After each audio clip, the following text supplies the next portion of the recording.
ऐसे कैसे हाथ लगाया तूने मेरे को? टच कैसे किया तूने? अरे गलती से हो गया ना टच। तूने कल भी यही किया था, मैंने इग्नोर किया। अरे भाई साहब, मत बोल कुछ क्या नहीं। चल रहा है? छेड़खानी करता है। भैया इसने कल भी यही किया था। अरे तू रुक ना। भाई साहब, कुछ इसने कल भी नहीं यही बोल किया रही है था। यार। छेड़खानी कर रहा है तू बस में। कुछ नहीं किया है। मैडम कल से बस में नहीं आने दूंगा। कल भी इसने यही किया था। जाने दो रागिनी, उस पर फोकस मत करो, अपनी प्रेजेंटेशन पे ध्यान दो। मैं सिर्फ एक ही टिप देना चाहता हूँ तुम्हें, इंग्लिश उतनी ही बोलना जितनी संभाल पाओ, वरना तुम्हारे टैलेंट में कोई कमी नहीं। मेरी इंग्लिश भी पहले मेरे सपनों की तरह टूटी फूटी सी थी। इंग्लिश फिर भी आ गई, लेकिन सपने रिपेयर होना बाकी थे। और जब आपने अपने पिता को दिहाड़ी मजदूरों की लाइन में सबसे पीछे खड़ा देखा हो, तो खुद को सबसे आगे खड़ा पाके भी आखिरी पंक्ति की वो दुश्वारियां आपका पीछा नहीं छोड़ती है। लेकिन कहते हैं किस्मत भले ही मात खा सकती है, पर काबिलियत वो कभी मात नहीं खाती। हाय। भाई ये भूत तो बड़े लकी साबित हुए यार तुम्हारे लिए। तुम्हारे सपने में आए और इंक्रीमेंट हो गया। इंक्रीमेंट? तुम्हारी सैलरी 25% बढ़ाने का अप्रूवल मिला है। क्या? आजकल बॉस कुछ ज्यादा ही मेहरबान है रागिनी पे। हाँ, लेकिन रागिनी डिजर्व भी तो करती है। डिजर्व तो मैं भी करती थी, लेकिन मैंने बॉस को खुश करने से मना कर दिया, तो उसको अब रागिनी मिल गई है। मतलब क्या है तुम्हारा? जानते नहीं हो क्या अपने बॉस को? आजकल रागिनी के साथ सो रहा है।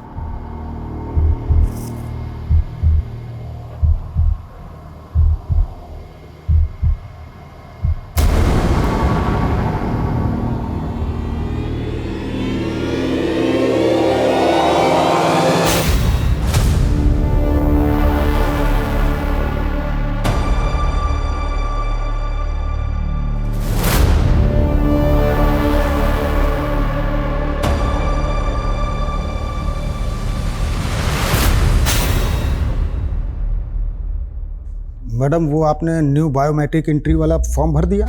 हाँ पवन जी, भर दिया। ये लीजिए। Excuse me. हेलो। जी बोलिए। I Ragini, I am new recruit. It is first day. जय सर। जय हिंद sir. Sir new joining. Hello sir. मैंने आपको शायद पहले भी कहीं देखा है। मुझे? नहीं, शायद मेरा इल्यूजन होगा, क्योंकि आपका चेहरा मेरे एक पुराने केस की डेड विक्टिम से मिलता है। उसका नाम रागिनी था। रागिनी? सर मेरा भी नाम रागिनी है। सर अगर आप बुरा ना माने तो मैं एक बात पूछूं? ऐसा क्या था इस केस में कि आपको आपके डेड विक्टिम की याद आ गई? ऐसा क्या हुआ था इस केस में? कौन थी ये रागिनी? मेरा नाम रागिनी है, सिर्फ रागिनी। सुन रहे हो ना तुम? सुन रहे हो ना? इस रस्सी के धागों की तरह मेरी जिंदगी भी उलझी हुई है। हम जब अपनी काबिलियत के दम पे अपना कद ऊंचा करने की सोचते हैं, तो कई बार दुनिया हमारे कदमों से जमीन भी छीन लेती है।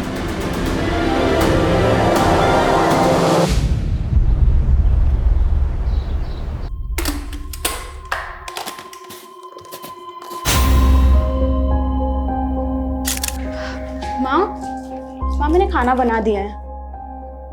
आप पापा को शाम की दवाई याद से दे दीजिएगा, वरना ये तो भूल ही जाएंगे। और आप पापा प्लीज ये बीड़ी मत पीजिएगा, वरना फिर से आपके फेफड़ों में पानी भर जाएगा। जानता हूँ, मेरी बीमारी के चलते तुम्हारा खर्चा बढ़ता जा रहा है। मैं भी तो बेटी की कमाई खा खा कर घुटता जा रहा हूँ। इसी हताशा में न जाने कब बीड़ी मुंह में लग जाती है। ये कैसी बातें सोचते रहते हैं आप पापा? आप बस अपनी सेहत का ध्यान दीजिए। और हाँ, अगर आपने दोबारा बीड़ी पीना तो मैं सच में आपसे बात नहीं करूंगी। अरे नहीं नहीं, देखो ऐसा हरगिज मत करना। चलो नहीं पीऊंगा। अरे पगली, मैं भी तो चाहता हूँ कि तंदुरुस्त हो जाऊं और कोई नई नौकरी ढूंढूं। मुझे भी तो अपनी जिम्मेदारी निभाने दीजिए पापा।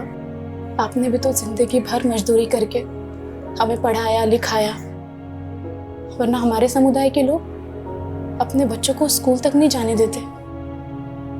तभी तो पूरी बिरादरी को तुझ पर गर्व है। झोपड़ी में रहने की किस्मत थी हमारी। तुम्हारी वजह से इतने अच्छे घर में रह रहे हम लोग। माँ, अभी तो घर की हालत और सुधारनी है। ऊपर एक और फ्लोर बनाकर घर को ऊंचा करना है। अरे बेटा, अब और कितना ऊंचा उठेंगे? पापा, बात मकान ऊंचा करने की नहीं है, बात हमारे स्वाभिमान की है। अब तक हम सर झुकाकर जीते आए हैं, अब जब सर उठाने का मौका मिला है तो तबीयत से उठाएंगे।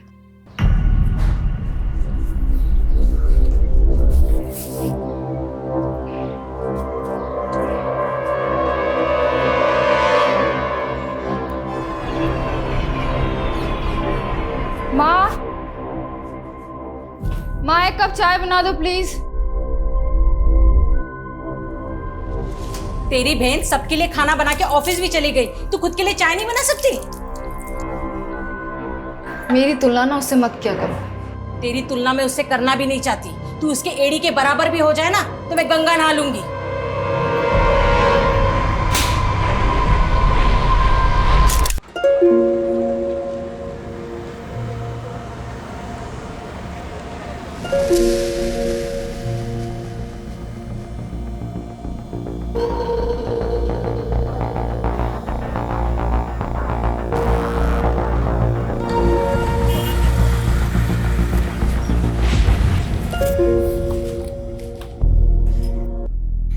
मुझे तो लगा आज तुम बस मिस कर दोगी।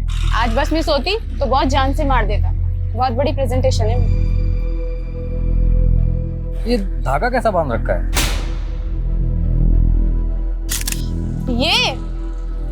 ये तो बस ऐसे ही। तू जो मुझे वो हॉरर क्लिप्स भेजना है ना, सपने में भूत आने लगे मेरे, उससे बचने के लिए बांधा है। तू भी इन सब पे विश्वास करती है? हंस मत, चल बस आ गई।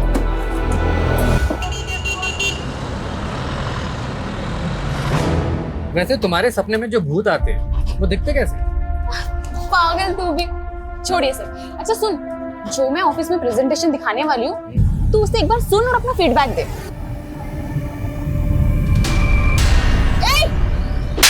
बदतमीज! ऐसे कैसे हाथ लगाया तूने मेरे को? टच कैसे किया तूने? अरे गलती से हो गया ना टच। तूने कल भी यही किया था, मैंने इग्नोर किया। अरे भाई साहब, मत बोल कुछ भी। चल रहा है, छेड़खानी करता है। भैया इसने कल भी यही किया था। अरे तू रुक ना। भाई चल, इसने कल भी यही किया था। छेड़खानी कर रहा है तू बस में। कुछ नहीं किया है। मैडम कल से बस में नहीं आने दूंगा। कल भी इसने यही किया था। जाने दो रागिनी, उस पर फोकस मत करो, अपनी प्रेजेंटेशन पे ध्यान दो। मैं सिर्फ एक ही टिप देना चाहता हूँ, इंग्लिश उतनी ही बोलना जितनी संभाल पाओ, वरना तुम्हारे टैलेंट में कोई कमी नहीं। मेरी इंग्लिश भी पहले मेरे सपनों की तरह टूटी फूटी सी थी। इंग्लिश फिर भी आ गई, लेकिन सपने रिपेयर होना बाकी थे।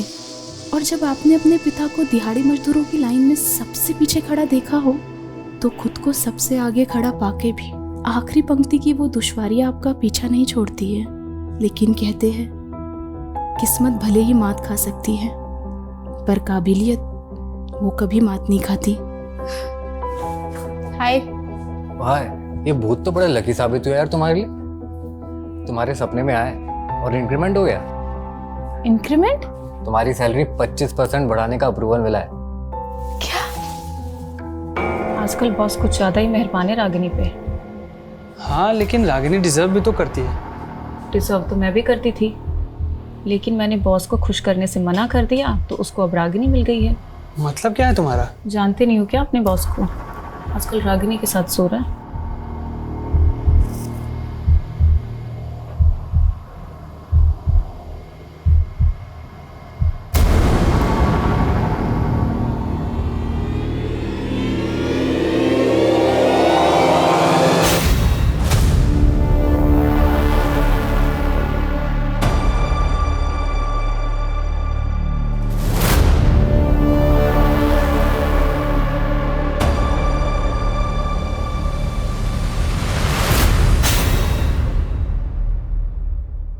मैडम वो आपने न्यू बायोमेट्रिक एंट्री वाला फॉर्म भर दिया? हाँ पवन जी, भर दिया। ये लीजिए।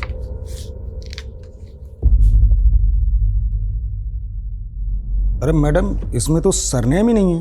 मेरा कोई सरनेम नहीं है पवन जी। सरनेम तो सबका होता है, कोई हवा से थोड़ी ना आता है, सब अपने बाप दादा के कुल से ही आते हैं। वैसे आपका कुल क्या है मैडम? पवन जी फालतू की बातें छोड़िए और जाइए अपना काम करिए।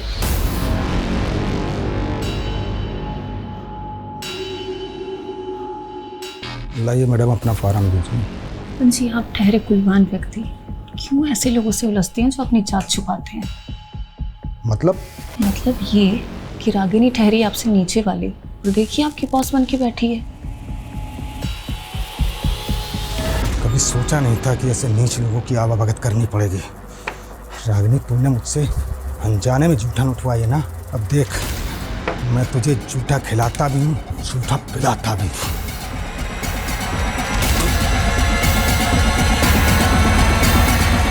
हाँ सॉरी भैया, थोड़ा लेट हो जाएगा, लेकिन मेरे आने से पहले आप ढोल वालों को मत भेजना। आखिर मेरे भतीजे का पुण्य पूजन है, आज तो जम के नाचना है। ओके भैया, बस पहुंच रहा हूँ।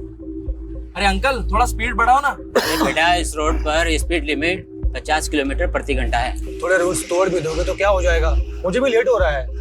रूल होता है, क्यों बेचारे पे दबाव डाल रहे हो? रहने दो भाई साहब, टैक्सी चलाते चलाते रोज रोज नई सवारियां, नए नखरे, अब तो इनको झेलने की आदत सी पड़ गई है। कब से चला रहे हो टैक्सी? बहुत सालों से चला रहा हूँ भाई साहब, 18-20 घंटे डेली चलाता हूँ। अंकल बुढ़ापा आ रहा है, इतना काम करोगे ना तो उम्र के पहले ऊपर चले जाओगे। अब काम नहीं करूंगा तो अपने घर वालों की जरूरतें पूरी कैसे करूंगा? और रही बात ऊपर जाने की, तो एक दिन सबको ही जाना है।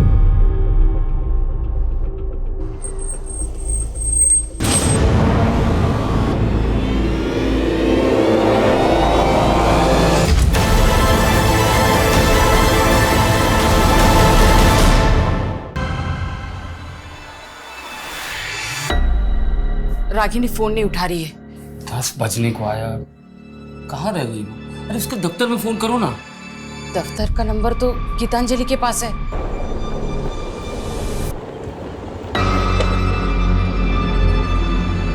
बाय। हेलो, रागिनी तुम्हारे साथ है? मेरे साथ क्यों होगी वो दफ्तर से अभी तक घर नहीं आई, एक बार उसके दफ्तर में फोन करके पूछना। ठीक है।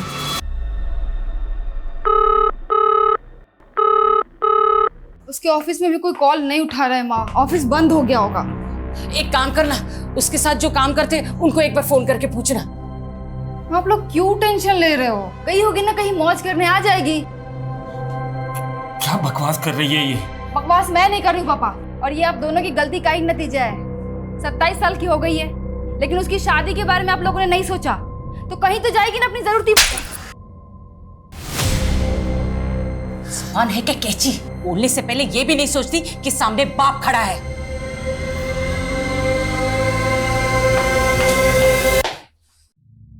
ये तो पहले ही हाथ से निकल चुकी है, अब छोटी की सोच। मैं जाता हूँ उसे ढूंढने। अरे आप कहाँ जाएंगे? वैसे ही आपकी तबीयत ठीक नहीं रहती। आप रुकिए, मैं जाती हूँ, आप रुकिए। अरे बेटी घर वापस नहीं आए, मैं यूं हाथ पे हाथ धरे बैठे नहीं रह सकता। हटो। सुनिए पापा सॉरी, वो मैं कुछ ज्यादा ही बोल गई। चलिए मैं चलती हूँ आपके साथ।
सर, ये आत्महत्या लगती है। और हत्या नहीं कर सकती है मेरी बेटी। संभालिए अपने को। कल रात हमने इन्हें सब कुछ बताया था, इन्होंने कुछ नहीं किया। और इनकी लापरवाही का नतीजा है सर कि मेरी बहन की हालत हुई है। आप लोग पीछे हटिए, आप लोग पीछे हटिए। मिर्दास रोड से एक चौंका देने वाली खबर सामने आई है। एक रात पहले हुई गुमशुदा लड़की का शव आज सुबह मिर्दास रोड पे एक पेड़ से लटका पाया गया। सूत्रों के मुताबिक पीड़ित के परिवार ने एक रात पहले ही युवती की गुमशुदगी की रिपोर्ट थाने में दर्ज कराई थी। अब सवाल ये उठ रहा है कि ये मर्डर है या सुसाइड। आपको लगता है कि रागिनी ने सुसाइड नहीं किया, बल्कि किसी ने उसकी हत्या की? ये हत्या ही है साहब। मेरी बेटी ने कभी भी किसी समस्या के सामने घुटने नहीं टेके। किसने की होगी ये हत्या? पता नहीं किसकी नजर लग गई हमें। नजर लग गई? साहब हम लोग भूमिहीन लोग हैं। 3 साल पहले रागिनी की यहाँ नौकरी लगी थी और 1 साल पहले बहुत मेहनत कर उसने बैंक से कर्ज लेकर ये घर बनाया। आप ही देखिए सारे सपने कैसे टूट गए।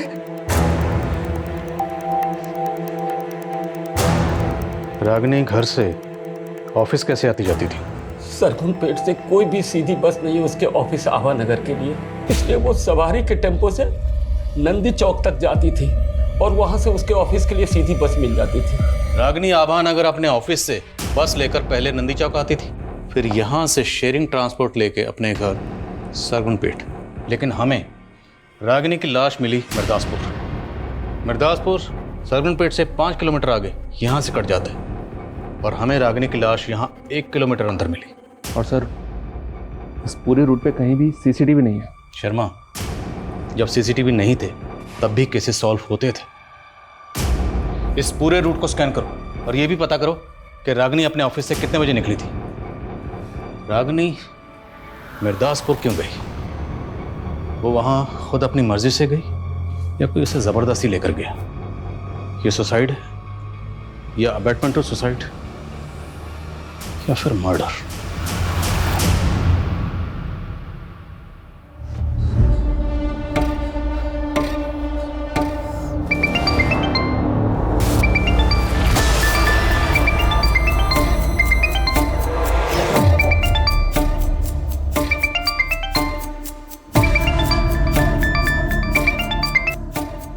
मुझे तुमसे कोई बात नहीं करनी है।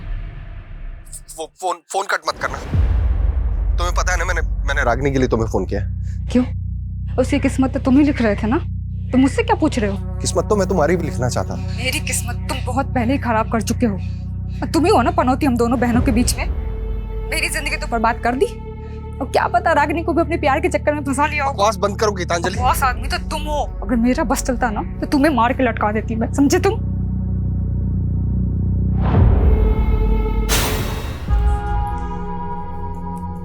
गीतांजलि ये सब क्या है? हाँ, मैंने तुमसे क्या कहा था कि 10,000 रुपए से ज्यादा खर्चा नहीं करना है और तुम 27,000 रुपए उड़ा कर आई हो उन सब में। 10,000 में आजकल कहाँ कुछ मिलता है योगेंद्र? जितनी चादर हो ना उतने पैर पसारने चाहिए गीतांजलि। ये इतने महंगे ब्रांड्स के कपड़े खरीदने की क्या जरूरत थी? हाँ, एक तो महंगे के महंगे और ऊपर से ऐसे फटे हुए ऐसे भद्दे कपड़े। तो तुम्हें साड़ी पहनने वाली बीवी चाहिए, ये शादी से पहले बताना चाहिए था ना। लेकिन फैशन के नाम पे अपनी बीवी को ऐसे फटे हुए और भद्दे कपड़े नहीं पहनने दे सकता मैं। तुम्हें पता भी है ऐसे कपड़े पहनने से क्या होता है? दुर्भाग्य क्या आता है, गरीबी आती है। अच्छा, तो जो ऐसे कपड़े मॉडल्स पहनती है ना, उनका जाकर बैंक बैलेंस चेक करो पहले। डॉक्यूमेंट उसी ख्याल वाले से शादी हो गई मेरी। तुम कहना क्या चाहती हो? हाँ, हाथ छोड़ो। अपनी मर्यादाओं में रहो। देखो, हाँ छोड़ो। तुम कहना क्या चाहती हो? हाथ छोड़ो। तुम अपनी हद में रहो, ठीक है? दीदी पागल हो गई हो क्या? अपने पति पर ऐसे कौन हाथ उठाता है? और कौन सा पति ऐसे अपनी पत्नी पे हाथ उठाता रहता है? पता भी है तुझे? और तो मुझे मौत फिरता रहता है ये। आ गई वकालत करने। जीजा जी, जीना मुश्किल कर दिया तुम्हारी बहन ने मेरा। जी संभालिए अपने आप को। दीदी की तरफ से मैं आपसे माफी मांगती हूँ।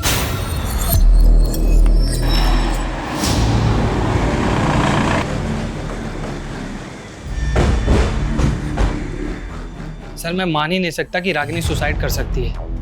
मैं उसे तब से जानता हूँ जब उसने 3 साल पहले यहाँ ज्वाइन किया था। लोग उसका मजाक भी बनाते तो वो कभी गिव अप नहीं करती थी सर। लोग उसका मजाक बनाते थे? ये अभी की बात नहीं है, वो 3 साल पुरानी बात है सर, जब उसने एज एन इंटर्न ज्वाइन किया था यहाँ पर। Excuse me ma'am, I prepare this report. I prepare नहीं, I have prepared this report होता है। वो पहले विजिता मैम की असिस्टेंट थी, लेकिन रागिनी ने अपनी लगन से ऐसा काम किया, 6 महीने पहले ही विजिता मैम क्या, हम सबकी बॉस बन गई। कल ही रागिनी का इंक्रीमेंट हुआ था सर, वो बहुत खुश थी। ऐसा हो ही नहीं सकता कि वो सुसाइड कर ले। क्या कोई ऐसा है जो उसकी तरक्की से जलता था? नो आइडिया सर, लेकिन लगता था वो अपनी पर्सनल लाइफ में थोड़ी डिस्टर्ब थी। तुम उसकी पर्सनल लाइफ के बारे में क्या जानती हो? नॉट मच सर, लेकिन इस बारे में आपको अरविंद काफ़ी कुछ बता सकता है। वो मैडम, रागिनी मैडम और अरविंद सर दोनों साथ में एक ही बस में आते थे और एक ही बस में जाते थे। कुछ शाम भी वो दोनों लोग एक ही साथ वापस गए थे। बस कौन सी थी? बस का नंबर बोलिए। मैडम बस का नंबर तो नहीं मालूम, लेकिन बस रोज शाम को 5 बजे ऑफिस के सामने से निकलती थी।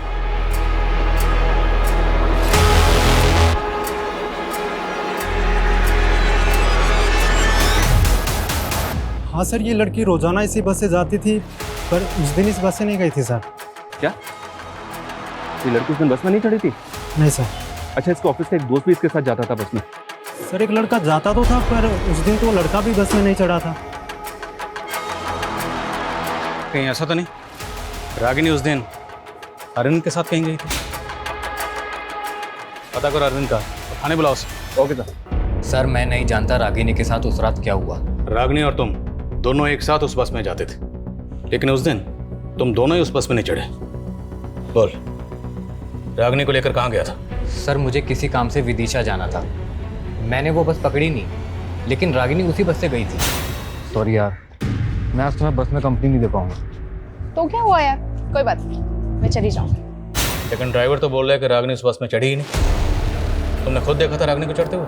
सर देखा तो नहीं था, लेकिन हम रोज उसी बस से जाते थे। ये बस वाला झूठ तो नहीं बोल रहा, क्योंकि रागिनी नंदी चौक से बस में चढ़ती थी। बस स्टॉप पे पता करते हैं, क्या रागिनी को किसी ने बस में चढ़ते हुए देखा था? और बस की बाकी सवारी से बात करनी होगी।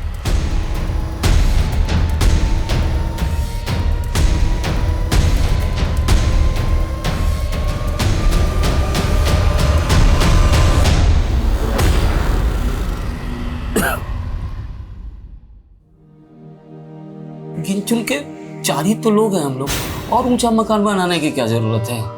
बाबा, अब तक हम सर झुका के जीते आए हैं, लेकिन अब जब सर उठाने का मौका मिला है तो तबीयत से उठाएंगे।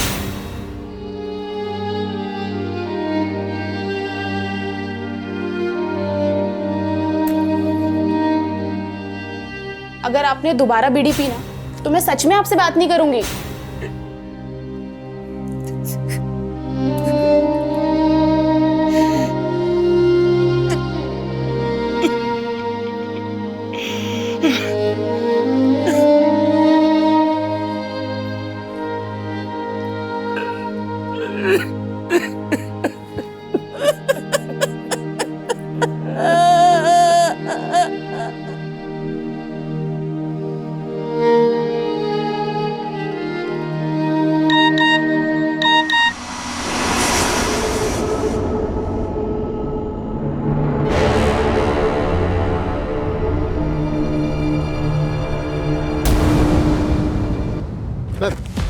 नंदी चौक के बस स्टैंड के पास रिक्शा वाला मुझे मिला। इसने रागिनी को उस शाम को यहाँ पे देखा था, लेकिन इसका कहना है कि उस शाम रागिनी बस से नहीं बल्कि किसी के साथ बाइक से आई थी।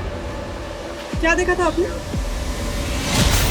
उस दिन शाम को बाइक से देखा था और एक लड़की के साथ। वो हेलमेट पहना हुआ था। ये लड़का था? ये तो खुद उनके साथ आता था बस से, वो कोई और था।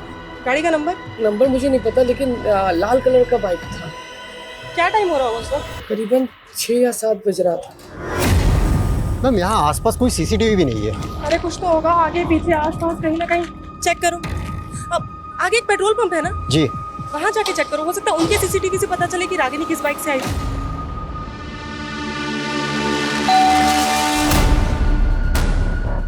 रागिनी जी का घर यही है? हाँ। मैम के कुछ पार्सल है।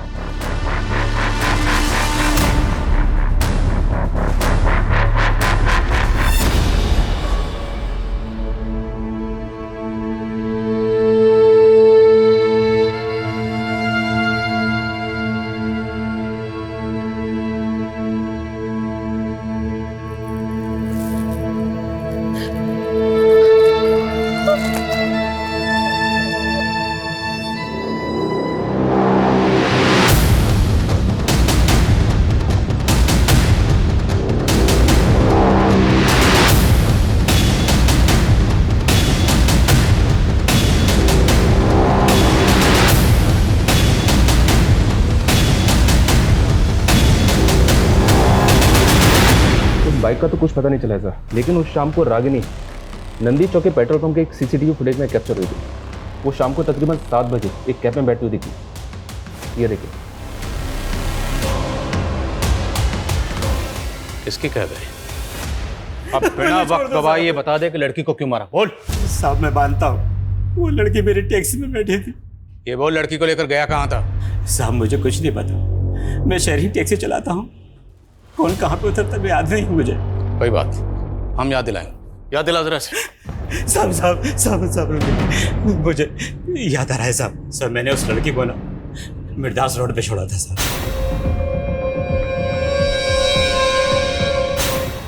कितने बजे होंगे तब? सर उस वक्त 8 बजे होंगे। उस रात गाड़ी में और कितनी सवारियां थी?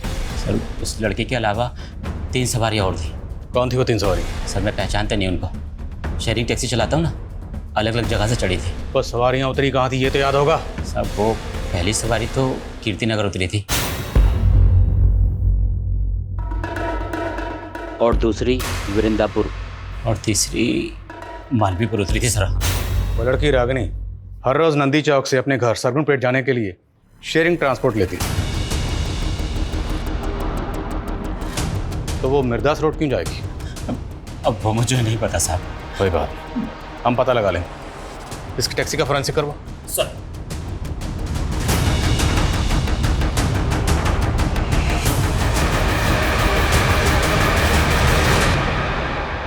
निमिष, तुम्हारी टैक्सी में ई वॉलेट बारकोड है ना? हाँ साहब है। तो पैसेंजर से पेमेंट कैसे लेते हो, ई वॉलेट से या कैश? सर ई वॉलेट से भी और कैश भी, दोनों। उस रात उन तीनों सवारियों ने पेमेंट कैसे की थी? साहब एक सवारी ने तो ऑनलाइन किया था और बाकी ने कैश। ट्रांजैक्शन दिखा, और उस लड़की को जहां उतारा था वो लोकेशन दिखा।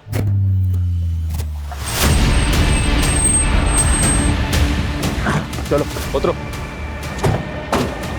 हाँ साहब यही वो जगह है, यही उतारा था मैंने उस लड़की को।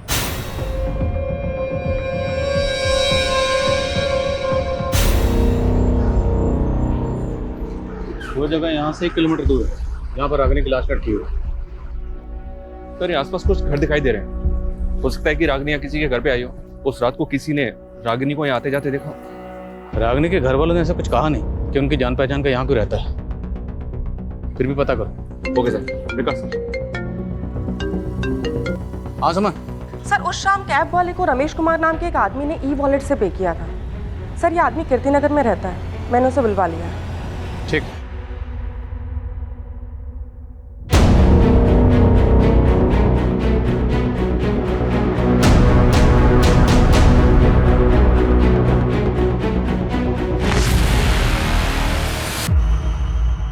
हाँ सर, कल ये कैब में थी, पिछली सीट पे बैठी हुई थी। तुमने इस लड़की के साथ कहाँ तक ट्रैवल किया था? शायद मिर्दास रोड।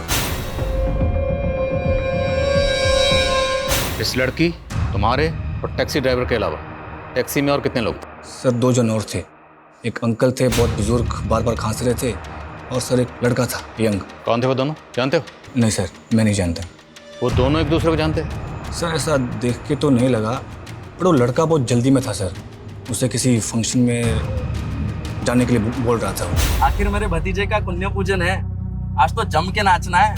कैब ड्राइवर ने बताया कि वो जो लड़का मालवीपुर में उतरा था, उसे वहाँ किसी कुआं पूजन में जाना था। मालवीपुर में जितने भी बैंक्वेट हॉल, पार्टी हॉल हैं, सब जगह पता करो कि वो कुआं पूजन फंक्शन कहाँ था। शर्मा, किसी भी तरह से उस लड़के को ढूंढो, क्योंकि हो सकता है उस लड़के से हमें पता चले कि उस रात रागिनी के साथ क्या हुआ था। सर मिर्दासपुर में भी इंक्वायरी चालू है, लेकिन अभी तक कोई भी ऐसा विटनेस नहीं मिला है जिसने रागिनी को उस रात वहाँ किसी के साथ देखा हो।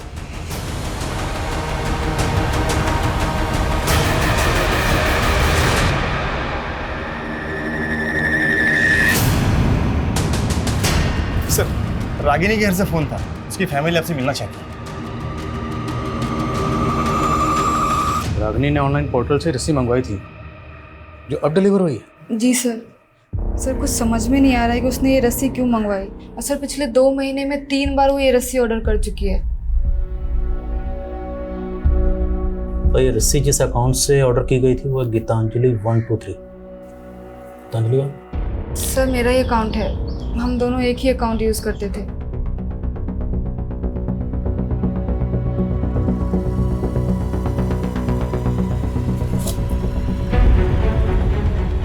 ये ठीक वैसी रस्सी है जिस रस्सी पर रागिनी की लाश लटकी हुई थी।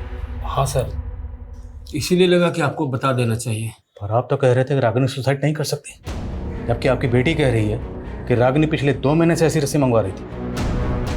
तो क्या रागिनी 2 महीने से सुसाइड के बारे में सोच रही थी?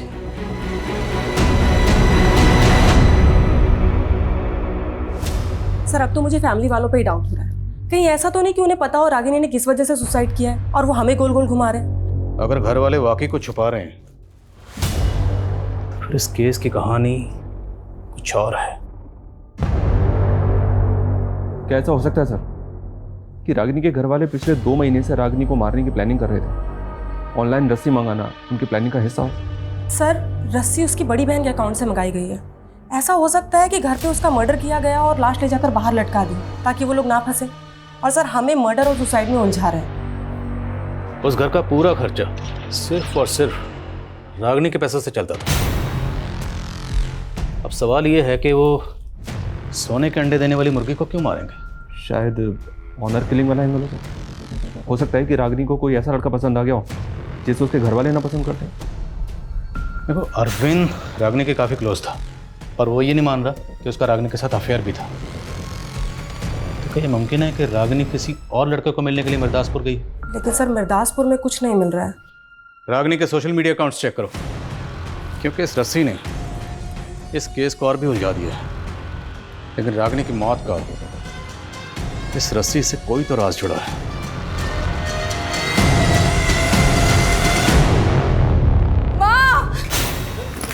गीतांजलि, गीतांजलि, दामाद जी आप दोनों यहाँ मतलब पापा जी वो गीतांजलि को शायद कोई गलतफहमी हो गई। आपसे कुछ मुझे कोई गलतफहमी नहीं हुई है। पापा इसका ना इसके साथ चक्कर चल रहा है। ये क्या बकवास कर रही हो दीदी? हाँ, मैंने तुम दोनों की लड़ाई में जीजाजी का साथ दिया, इसलिए कुछ भी बोलोगी? तुम ना ज्यादा भोली बनने की कोशिश बिल्कुल भी मत करो मेरे सामने। सुनो सुनो सुनो, अगर तुम मेरे साथ नहीं रहना चाहती ना तो मुझे कोई तकलीफ नहीं है। तुम अपनी बहन को जलील मत करो यार। तो लेके जाओ अपने साथ। तू अपनी हद पार मत करो दीदी। तुम हद पार करे तू और हद में रहूं मैं? हाँ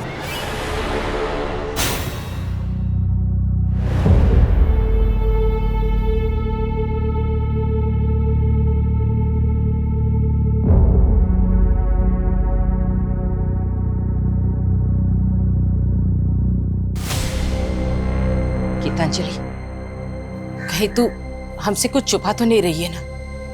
रागिनी हमेशा तेरे और दामाद जी के झगड़ों के बीच में पीसती रही, कहीं इस बार भी? इस तो मैं रही थी माँ उन दोनों के बीच में। और अगर आपको अपनी इज्जत की परवाह नहीं है ना तो जाके पुलिस को बता दीजिए कि उसका चक्कर चल रहा था मेरे पति के साथ। मैं भी यही चाहती हूँ कि पुलिस उसको उठा के लेके जाए, उसको भी कूटे।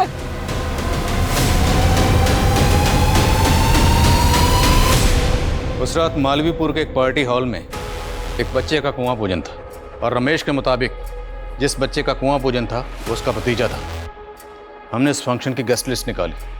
बच्चे के फादर के जितने भी ममेरे, चचेरे और दोस्तों की ये तस्वीरें हैं। जो लड़का तेरी टैक्सी में बैठा था, क्या इन तस्वीरों में से कोई है?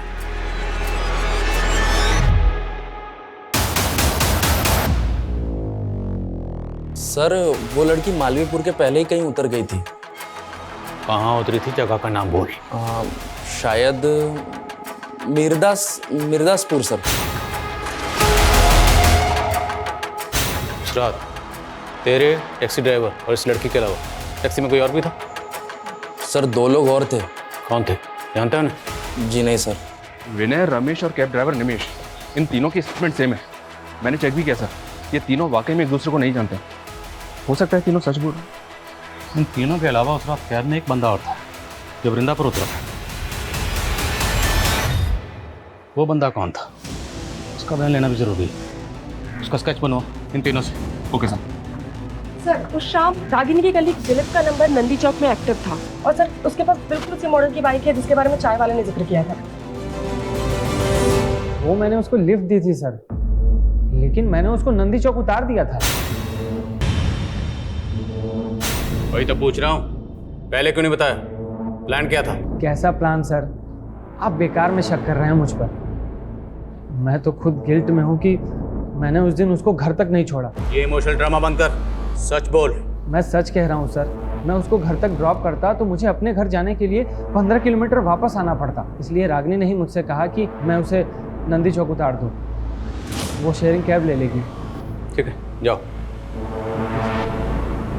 सुनो, कहीं गायब होने की मत सोचो, वरना बहुत पछताओगे। ये पक्का कुछ छुपा रहा है। इसकी उस रात की एक एक एक्टिविटी पता करो। Okay sir.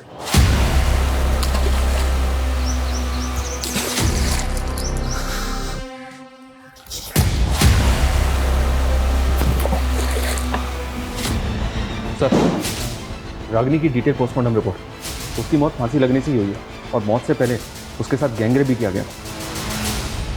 गैंगरेप?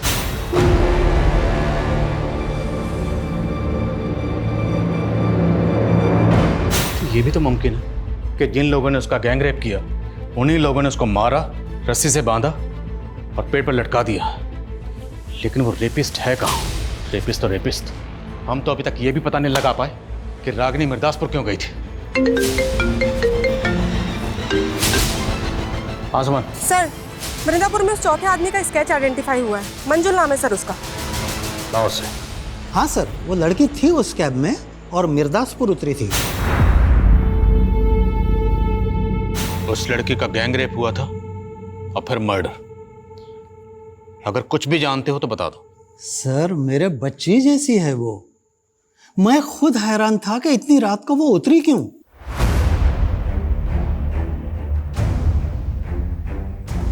और बेटा सुनो। हाँ बेटा, इतने दिनों से मैं यहाँ इतनी पुलिस आते हुए देख रही हूँ, बात क्या है? अरे लड़की की आत्महत्या की है ना, उसकी इंक्वायरी चल रही है। पर वो तो 1 किलोमीटर दूर हुई थी, फिर पुलिस यहाँ क्यों पूछ रही है? सर, मैंने रागिनी का सोशल मीडिया अकाउंट चेक किया। सर, गौर करने वाली बात यह है, जिस दिन उसका रेप हुआ है उस दिन उसने इस योगेंद्र नाम के आदमी को बर्थडे विश किया है। कहीं ऐसा तो नहीं कि रागिनी को ये बर्थडे पार्टी अटेंड करनी थी इसलिए वो मिर्दासपुर उतरी? लेकिन सर, ये सरकपुर में रहता है। हो सकता है इसने रागिनी को पिक किया वहाँ से। सर, हैरानी की बात तो यही है, ये योगेंद्र रागिनी की बड़ी बहन गीतांजलि का हस्बैंड है और गीतांजलि और इसका डिवोर्स होने वाला है। What? क्या हुआ? योगेंद्र का नाम सुनकर आप लोग चुपके हो गए? सर, ये लोग कुछ नहीं बोलेंगे उसके बारे में। मतलब कहना क्या चाहती हैं आप? सर, वो मुझे डिवोर्स देके मेरी बहन रागिनी से शादी करना चाहता था। रागिनी भी उससे शादी करना चाहती थी? सर, रागिनी तो उसके सामने मुझे ही गलत समझती थी, कभी उसकी असली इंटेंशन नहीं समझ पाई। सर, 1 नंबर का वाहियात आदमी है वो। मुझसे पहले उसने एक जानवर से भी शादी की थी सर। जानवर? दिमाग खिसका हुआ है सर उसका। कहता है कि उसकी कुंडली में ना 2-2 शादियों का योग है। पहले उस जानवर से शादी की, फिर मुझसे, और मेरे बाद अब मेरी बहन को फुसला रहा था। सर, मैं कुंडली में विश्वास करता हूँ और सच में सर, मेरी कुंडली में 2 शादियों का योग लिखा हुआ था। तेरा राहु केतु सब बिगाड़ दूंगा, समझा? बोल, किस किस के साथ मिलकर रागिनी का गैंगरेप किया? सर, कैसी बातें कर रहे हैं सर आप? मैं ऐसे चरित्र का आदमी नहीं हूँ सर। और रागिनी तो खुद जानती थी अपनी बहन के बारे में। अब रागिनी तो रही नहीं और तेरी कथा सुनने में हमें कोई दिलचस्पी नहीं, समझे? टाइम वेस्ट मत कर, बोल। सर, मैं सच कह रहा हूँ सर, मैंने ऐसा कुछ भी नहीं किया सर। और सर, उल्टा मुझे तो ऐसा महसूस होता है कि गीतांजलि ने अपनी छोटी बहन को कत्ल करवा दिया सर। अच्छा, वो अपनी सगी बहन को क्यों मरवाएगी? सर, 15 लाख रुपए मांग रही थी मुझसे एलुमनी के लिए और रागिनी मेरे साथ खड़ी थी। वो अपनी बहन के खिलाफ कोर्ट में गवाही देने वाली थी और सर मुझे यकीन है गीतांजलि ने अपनी बहन को पैसों की वजह से मरवाया।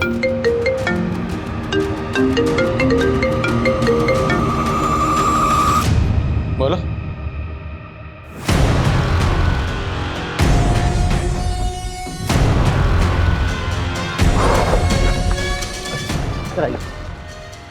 सर, ये लीजिए, उस रात के बारे में आपको कुछ बताना चाहती हूँ। अरे साहब, मैं रोज यहाँ इतनी पुलिस आते हुए देखती हूँ, लेकिन मुझसे पूछा ही नहीं किसी ने कि क्या बात है, तो मैं पहले ही बता देती ना।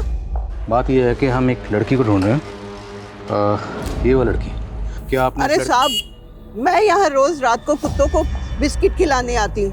आपने 15 तारीख को इस लड़की को यहाँ देखा? देखा तो नहीं साहब, पर एक लड़की की चीखों की आवाज सुनी थी, वो उस तरफ से आ रही थी। तो जिधर से आवाजें आ रही थी आपने वहां जाके देखा? ना बाबा ना, वहाँ इतना अंधेरा है, मैं तो डर गई। तो आपने इस लड़की को नहीं देखा? नहीं देखा साहब, खाली आवाज़ सुनी थी। लेकिन इन्होंने जिस डायरेक्शन से लड़की की चीखने की आवाज़ सुनी थी, टैक्सी ड्राइवर ने रागनी को उधर ही उतारा था। सर ये भी तो हो सकता है कि उसे अकेला देखकर किसी ने किडनैप कर लिया हो, फिर रेप करके मार दिया हो। मुमकिन है। इस एरिया के जितने भी उठाई गिरे शराबी जुआरी हैं, सबको लाइन अप करो। Okay sir. हाँ शर्मा। सर दिलीप उस रात को घर नहीं गया था, बल्कि वो उसी रात को संतूरी लॉज में था। ये लॉज तो क्राइम सीन से महज 3-4 किलोमीटर दूर है। और एक बात सर, दिलीप के साथ रागनी की बड़ी बहन गीतांजलि भी थी। बुलाओ दोनों को। दोनों 9:30 बजे तक लॉज में थे, तो 10 बजे रागनी का मर्डर हुआ। क्या प्लानिंग चल रही थी? एक्चुअली सर हमारा अफेयर चल रहा था, इसलिए हम आपको सच नहीं बता पाए। तू 2 बार पहले भी झूठ बोल चुका, अब अगर झूठ बोला ना तो उल्टा लटकाऊंगा, समझे? बोलो। सर मैं अपनी बहन का मर्डर क्यों करवाऊंगी सर? सिर्फ हम ही नहीं, तेरा पति भी तुझे तेरी बहन का कातिल मानता है। सर झूठ बोल रहा है वो। और सर रागिनी का चक्कर उसके बॉस के साथ भी तो चल रहा था ना, वो भी तो करवा सकता है ना ये। बॉस क्या बकवास कर रहे हो इंस्पेक्टर? हमें तो यही पता चला कि आप इसलिए उसे प्रमोशन पे प्रमोशन दे रहे थे। प्रमोशन पे प्रमोशन मैं उसको इसलिए दे रहा था क्योंकि वो प्रमोशन के काबिल थी। और आपके पास कोई सबूत है मेरे खिलाफ? सर दिलीप ने बताया था। बोलो। सर मुझे तो विजेता ने बताया था। सर मैंने दिलीप से रागिनी और बॉस के बारे में कुछ भी नहीं कहा है। वो पता नहीं फिजूल में मुझे क्यों बदनाम कर रहा है।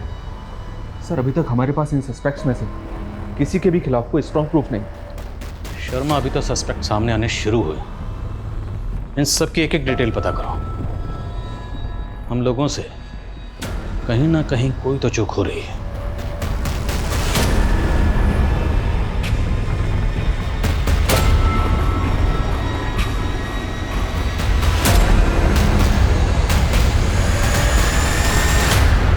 रागिनी, तुम्हारी कुंडली देखकर तो ऐसा लगता है कि तुम कोई ना कोई बड़ा मैराकल करने वाली हो, लेकिन एक दोष है और वही तुम्हारी समस्याओं का कारण है।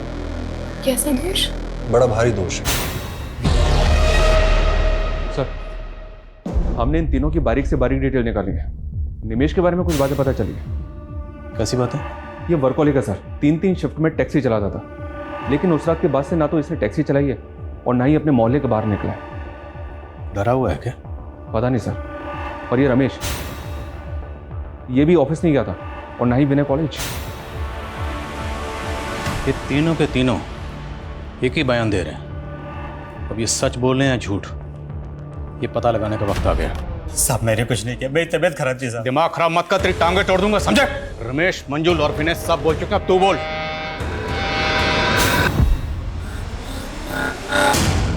आइए मैडम, सरगम पैट 50 रुपया। नहीं भैया, मुझे मिर्दास रोड के तालाब वाले रास्ते से होते हुए जाना है। हाँ तो ठीक है मैडम, फिर वहीं छोड़ देंगे। आइए बैठिए।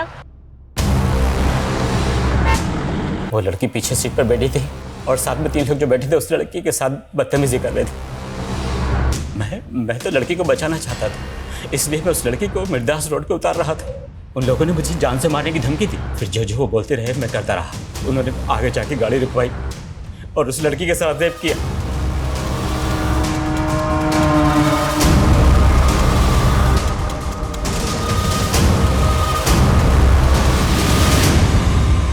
मैंने कुछ नहीं किया साहब।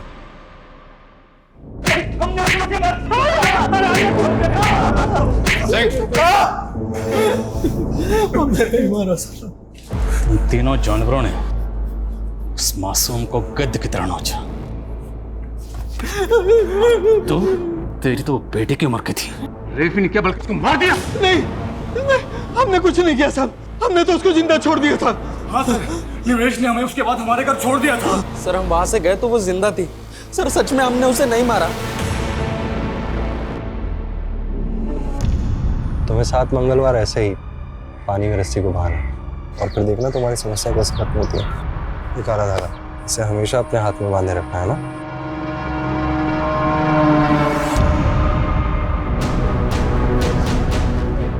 बोल, सबसे आखिर में तुमने मंजुल को 11 बजे वृंदापुर छोड़ा था, उसके बाद तेरी टैक्सी खाली थी, लेकिन फिर भी तू घर नहीं गया।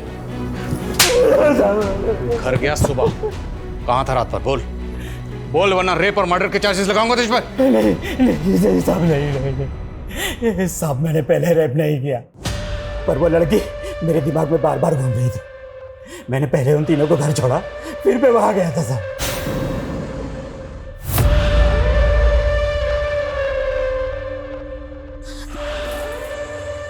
प्लीज मुझे मेरे घर छोड़ दीजिए। मुझे अंदर जाना है क्या? साहब वो लड़की अधमरी सी हो गई थी, फिर मेरी नजर उसके बैग पर पड़ी, उसमें रस्सी थी साहब। मैंने उस रस्सी से उस लड़की को वही पेड़ पे टांग के आ गया साहब। सर एक मिनट।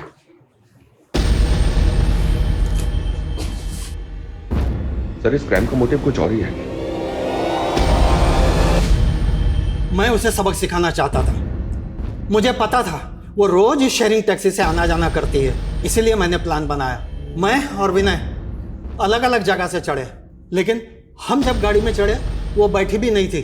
लेकिन उसने जब मुझे देखा, पड़ोसी है, सोचा होगा सेफ रहेगी, इसलिए गाड़ी में बैठ गई। मैंने छेड़खानी शुरू कर दी। मैंने सामने बैठे वाले रमेश का मिजाज भी पढ़ लिया था। ये क्या बदतमीजी है ये? भैया भैया गाड़ी रोको। ड्राइवर ने जैसे ही उसे उतारा, हमने उसे दबोच लिया। क्या बिगाड़ा था उसने? मैंने उसको समझाया था उसका घर हमारे घर से ऊंचा ना करे, लेकिन उसने हमारी नहीं सुनी। मैं उनकी जात वालों के घर का पानी भी नहीं पीता, और मैं नहीं चाहता था उसके घर की परछाई में हमारे घर पर पड़े।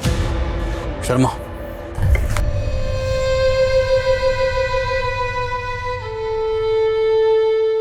सर मैंने सुना है कि छोटे गांव कस्बों में लोग भेदभाव के चलते हुए बड़े बड़े गुनाह करते हैं, लेकिन रागिनी के साथ जो हुआ बहुत ही दर्दनाक था।